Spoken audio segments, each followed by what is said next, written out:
പ്രിയപ്പെട്ടവരെ, ഇന്ന് കേരള ഹൈക്കോടതിയിൽ ഒരു കേസ് പരിഗണനയ്ക്കെത്തി. പള്ളുരുത്തി സെയിൻറ്റ് റീത്താസ് CBSE സ്കൂളിൻ്റെ മാനേജർ നൽകിയൊരു കേസാണ്. അത് ഡെപ്യൂട്ടി ഡയറക്ടർ ഓഫ് എഡ്യൂക്കേഷന് അവിടെ പഠിക്കുന്ന ഒരു വിദ്യാർത്ഥിനിയുടെ പിതാവ് നൽകിയ പരാതിയിന്മേൽ മട്ടാഞ്ചേരി അസിസ്റ്റൻ്റ് എഡ്യൂക്കേഷൻ ഓഫീസർ നടത്തിയ അന്വേഷണത്തിൻ്റെ റിപ്പോർട്ട് ഒരു നോട്ടീസായി അയച്ച ഡെപ്യൂട്ടി ഡയറക്ടർ ഓഫ് എഡ്യൂക്കേഷൻ കാക്കനാടത്ത് അതിന് എതിരായിട്ടാണ് കോടതിയിൽ ഈ മാനേജ്മെൻറ്റ് കേസ് ഫയൽ ചെയ്തത്. വിഷയം അത് ഈ സ്കൂളിനെ സംബന്ധിച്ച് ഈ ദിവസങ്ങളിലുണ്ടായ വിവാദങ്ങൾ, അതിൽ ഈ ഓഫീസുകൾ എടുത്ത നിലപാട്, അവ എടുക്കാനുള്ള അധികാരം, തെറ്റായ റിപ്പോർട്ടിങ്, ഇങ്ങനെയുള്ള കാര്യങ്ങളെല്ലാം ചൂണ്ടിക്കാണിച്ചുകൊണ്ട് ഒപ്പം നിലവിലുള്ള കോടതി വിധികളും മൈനോറിറ്റി സ്റ്റേറ്റസുള്ള സ്കൂളിൻ്റെ ഭരണഘടനാപരമായ അവകാശങ്ങളും ഒക്കെ ഉയർത്തി കാണിച്ചുകൊണ്ടുള്ളത്. ഇതിൻ്റെ റിപ്പോർട്ടിങ് വളരെ രസകരമായിരുന്നു. അതായത് മീഡിയ 1 തകർത്താഘോഷിച്ചു,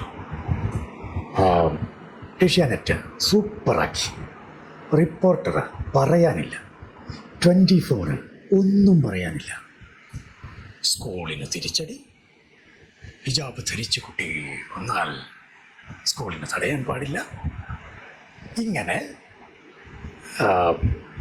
അതുപോലെ സ്റ്റേ ഇല്ല, ഗവൺമെൻറ് ഉത്തരവിന് സ്റ്റേ ഇല്ല, ഇങ്ങനെ ഒത്തിരി കാര്യങ്ങൾ. വസ്തുതാപരമായ റിപ്പോർട്ടിംഗ് നടത്തിയത് എൻ്റെ ശ്രദ്ധയിൽപ്പെട്ടത് ന്യൂസ് 18 മാത്രമായിരുന്നു. വളരെ കൃത്യമായിട്ടാണ് പറഞ്ഞത്. അവിടെ ജസ്റ്റിസ് ചോദിച്ച ചോദ്യം, നിങ്ങൾക്ക് ഇതിലെങ്ങനെ ഇടപെടാൻ കഴിയും എന്ന ചോദ്യം. ശരിയാണ്, മാനേജ്മെൻറ്റിൻ്റെ അഡ്വക്കേറ്റ് ഉപയോഗിച്ച ഭാഷയെ അവിടെ കോടതി തിരുത്തുകയുണ്ടായി. പക്ഷേ അതിനപ്പുറത്തേക്ക് എങ്ങനെയാണ് സ്റ്റേറ്റിൻ്റെ എഡ്യൂക്കേഷൻ ഓഫീസിന് എങ്ങനെയാണ് CBSE സ്കൂളിൻ്റെ കാര്യങ്ങളിൽ ഇടപെടാൻ കഴിയുക എന്ന ചോദ്യമാണ്.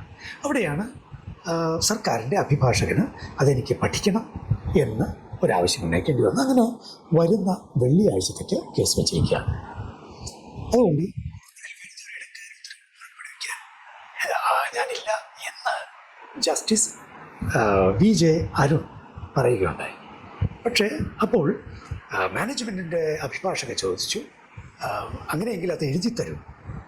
അപ്പോൾ പറഞ്ഞു, ഇല്ല, വാക്കാലുള്ള ഈ പറച്ചിൽ ധാരാളമാണ്, ഈ വരുന്ന വെള്ളിയാഴ്ച വരെ ഒരു നടപടികളും എടുക്കാൻ സർക്കാരിന് സാധിക്കുകയില്ല, അതുകൊണ്ട് പ്രത്യേകിച്ച് ഒരു ഉത്തരവ് എഴുതി തരേണ്ട ആവശ്യവുമില്ല. ഇതാണ് അവിടെ നടന്നത്. പ്രിയപ്പെട്ടവരെ, ഈ മാധ്യമങ്ങൾ ഇങ്ങനെ റിപ്പോർട്ട് ചെയ്തത് എന്തുകൊണ്ടാണ്? തൽപര കക്ഷികളുടെ വക്താക്കളായി, വക്കാലത്തുകാരായി മാധ്യമങ്ങൾ മാറുന്നു, അതല്ലേ?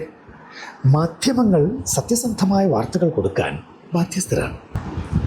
ഇന്ന് രാത്രിയായപ്പോഴാണ് റിപ്പോർട്ടർ ചാനലിന് വെളിവുണ്ടായത്. അത് സ്കൂളിനുള്ള തിരിച്ചടിയല്ല. അപ്പോൾ നിങ്ങൾ നേരത്തെ റിപ്പോർട്ട് ചെയ്തതോ? എന്തുകൊണ്ടാണ് നേരത്തെ അങ്ങനെ റിപ്പോർട്ട് ചെയ്യാൻ തോന്നിയത്?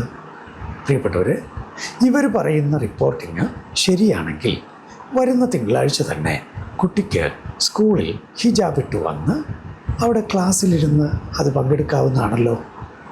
നിങ്ങൾ നോക്കിക്കൊള്ളുക അങ്ങനെ സംഭവിക്കുമോ ഇല്ലയോ എന്ന്. അങ്ങനെയെങ്കിൽ ഈ മാധ്യമങ്ങൾ കള്ളം പറഞ്ഞു എന്ന് പറയേണ്ടി വരില്ലേ? എന്തുകൊണ്ടാണ് ഈ മാധ്യമങ്ങൾ ഇങ്ങനെ വ്യാജ റിപ്പോർട്ടിംഗ് നടത്തുന്നത്? നിങ്ങൾ തന്നെ ചിന്തിക്കുക.